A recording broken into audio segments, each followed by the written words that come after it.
Students, you can see here the picture of siege train reaching Delhi. This is the train. आप उनके ये this wheels can you see? This is the train. People are sitting in that, and it was going. Recently, I saw in one of the movies. This is the train long before it was introduced. And then here we can see the sepoys refusing to use the greased cartridge.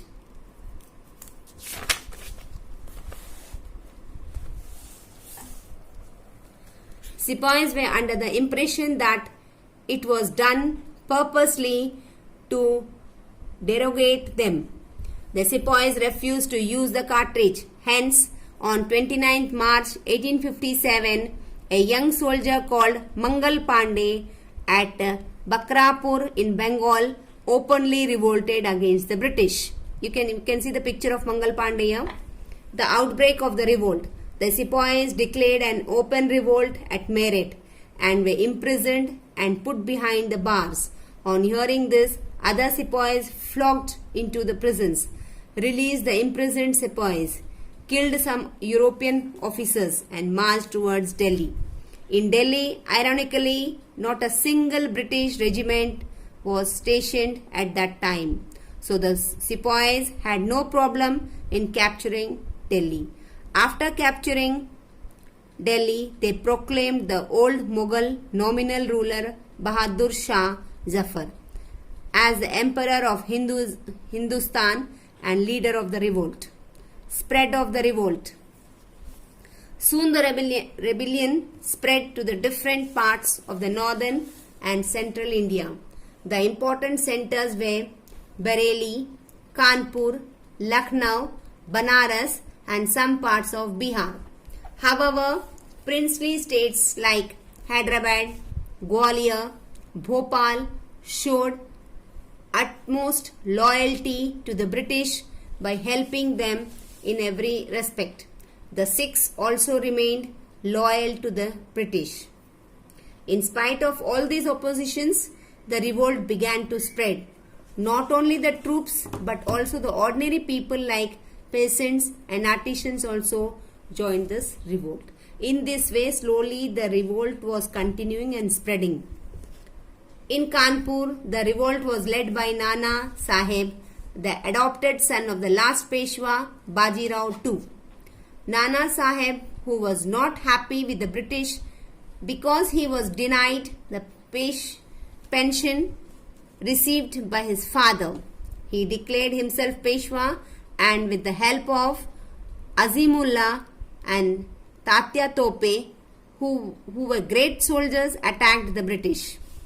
The British retreated but soon, with the help of fresh troops, defeated Nana Saheb in June 1857. In Bihar, the revolt was led by Kanwar Singh, who gave a tug fight to the British but finally was defeated by the British in April 1858. The revolt in Jhansi was led by Rani Jhansi Bai. She represented this because the British refused to accept her adopted son to be the heir to the throne of Jhansi. She, with Tatya Tope, captured Gwalior. The Rani, the best and the bravest of the rebel leaders, as Hug Rose described her, fell fighting in June when Gwalior fell into the hands of the English. Tatya Tope carried on a guerrilla fight against the English until he was betrayed and hanged in 1858. We can see the picture of Rani Lakshmi Bai and Tatya Tope.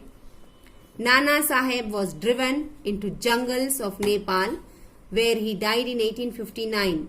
Most of the leaders of the revolt took refuge in Nepal, including Begum Hazrat Mahal of Awadh.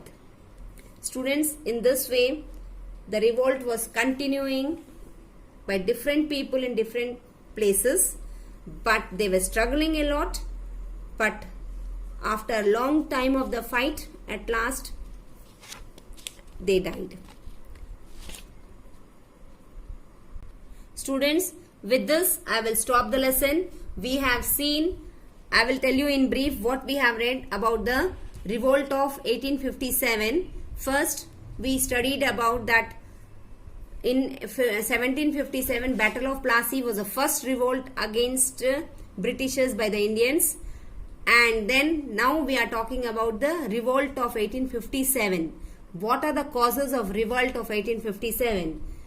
The main causes were as the Britishers were spreading out and they were making many policies and systems which was against Indians and it was for the Britishers only. उन लोगों ने बहुत सारे rules and regulations बनाए जिसमें Indians को कोई फायदा नहीं हो रहा था बल्कि उनके अगेंस्ट जा रहा था, उनको धोखा दिया जा रहा था. So step by step Indians में अंडरस्टैंडिंग कि हमको रॉ मटेरियल जैसे यूज कर रहे हैं, यूज क्या कर रहे हो, कर ही रहे थे एंड हमारा ही मटेरियल लेके हम रॉ मटेरियल बना के उनको दे रहे हैं. They are making the goods and again we are buying from them. हम उनसे खरीद रहे हैं. So we are at great loss, double loss from the end the main factors for the causes of revolt of 1857 is political cause. उनने कुछ systems बनाए थे, कुछ रूल्स एंड रेगुलेशंस बनाए थे through which Indians were at great loss. उन लोगों ने बहुत सारे टैक्सेस लेना स्टार्ट कर दिया था, land tax and many other taxes. वहां पर भी Indians were at loss. And political cause, social and economic cause भी बहुत ज्यादा थे. मिलिट्री कॉज भी था. Military cause main important in military cause अपने इंडियंस मिलिट्री में उन लोग सिर्फ सिपाही जैसे अपॉइंट करते थे और इंडियंस आगे नहीं बढ़ सकते थे. Though they were very talented and they were meritorious means very intelligent also, लेकिन इंडियंस को सिर्फ सिपाही जैसा ही अपॉइंट करते थे. और अगर कोई रिवोल्ट करता था तो सिपाही से बोलते थे आप अब्रॉड बाहर जाके काम करो. So they were not agreeing and like this because of various causes अपने इंडियन लीडर्स जो थे वो अलग अलग जगह से अलग अलग तरीके से ब्रिटिशर्स से फाइट कर रहे थे. एंड ये पूरी fight it was under the revolt of 1857. Students, with this I am ending. You read the lesson, you will understand. Thank you. Jai Gurudev.